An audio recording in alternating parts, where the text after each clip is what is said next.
مرد درویش فقیر وارد سرتراشخانه شد. استاد شروع کرد، اما موی سرش نیمه مانده بود که مردی به جهل وارد شد. در اومد یک شپاتی در سر این مرد زد. گفت ای کلکدو، جا را خالی کن. درویش خیست، دیگر کرسی نشست. گفت استاد، موی سر و ریشی مرا به ترتیب بیار. پس کرد. وقتی که تمام کرد به کوچه برآمد. ماشین با سرعت بلند آمد زد. این مرد در همانجا جان به حق سپارید. همه مردم جمع شدند. استاد گفت ای درویش، در حقش دعای بده کردی.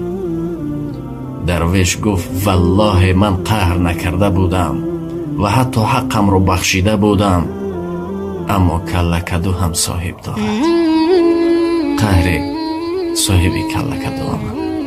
دوستان، هیچ کس بی صاحب نیست در دنیا. خود را احتیاط کنید. خدا نگهدار.